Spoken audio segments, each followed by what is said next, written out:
Hi ನಮಸ್ತೆ, welcome back to Naikar ಕುಟುಂಬ Kannada YouTube channel. ಇವತ್ತು ನಾವು ಸಿಂಪಲ್ಲಾಗಿ ಟೊಮೆಟೊ ಹಣ್ಣಿನ ಸಾಂಬಾರು ಹೇಗೆ ಮಾಡೋದಂತ ತೋರಿಸ್ಕೊಡ್ತೀನಿ. ಅದಕ್ಕಿಂತ ಮೊದಲು ನೀವು ಯಾರೆಲ್ಲ ನಮ್ಮ ಚಾನಲ್ನ ಸಬ್ಸ್ಕ್ರೈಬ್ ಮಾಡ್ಕೊಂಡಿಲ್ಲ, ಈ ಕೂಡಲೇ ಸಬ್ಸ್ಕ್ರೈಬ್ ಮಾಡ್ಕೊಳ್ರಿ. ಹಾಗೆ ಪಕ್ಕದಲ್ಲಿರೋ ಬೆಲ್ ಐಕನ್ನ ಕ್ಲಿಕ್ ಮಾಡಿ. ನಾನಿಲ್ಲಿ ಒಂದು 5 ಟೊಮೆಟೊ ಹಣ್ಣು ತೊಗೊಂಡಿದ್ದೀನಿ. ಮತ್ತು ಕೊತ್ತಂಬರಿ ಸೊಪ್ಪು, ಕರಿಬೇವು, ಈರುಳ್ಳಿ, ಬೆಳ್ಳುಳ್ಳಿ, ಶುಂಠಿ, ಸ್ವಲ್ಪ ಚಕ್ಕೆ, ಲವಂಗ, ಒಂದು 1/4 ಟೀ ಸ್ಪೂನಷ್ಟು ಮೆಂತ್ಯಕಾಳು ಮತ್ತು 1 ಸ್ಪೂನು ಜೀರಿಗೆ ತೊಗೊಂಡಿದ್ದೀನಿ. ಮತ್ತು ಒಂದು ಸ್ವಲ್ಪ ಹಸಿ ಕೊಬ್ಬರಿ.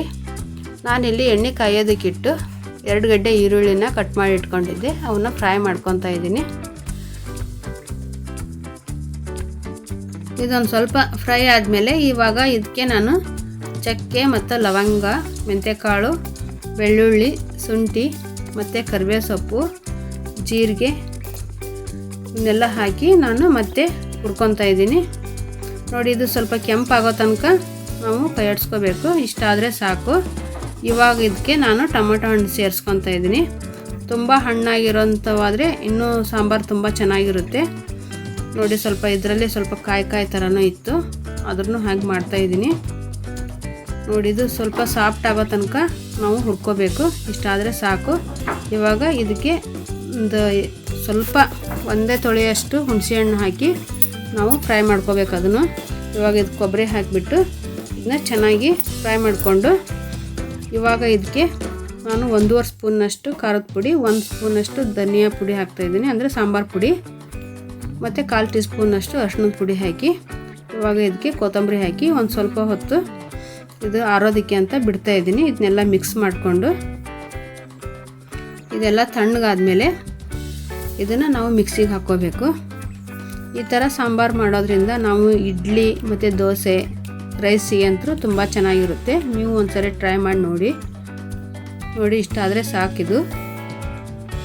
ಇವಾಗ ಒಂದು ಪಾತ್ರೆ ಇಟ್ಕೊಂಡು ಸ್ವಲ್ಪ ಎಣ್ಣೆ ಹಾಕ್ಕೊಂಡು ಇದಕ್ಕೆ ನಾನು ಸ್ವಲ್ಪ ಜೀರಿಗೆ ಮತ್ತು ಸಾಸಿವೆ ಹಾಕ್ಕೊಂಡು 1 ಮೆಣಸಿನ್ಕಾಯಿ ಹಾಕ್ಕೊತಾ ಇದ್ದೀನಿ, ಮತ್ತು 1 ಕಡ್ಡಿ ಕರಿಬೇವು, ಒಂದು ಸ್ವಲ್ಪ ಹಿಂಗೆ ಹಾಕ್ಕೊತಾ ಇದ್ದೀನಿ.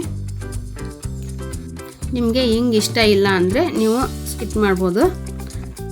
ನಾನು ಹಿಂಗೆ ಹಾಕಿ ಮಾಡೋದ್ರಿಂದ ತುಂಬ ಚೆನ್ನಾಗಿರುತ್ತೆ ಅಂತ ಮಾಡ್ತೀನಿ.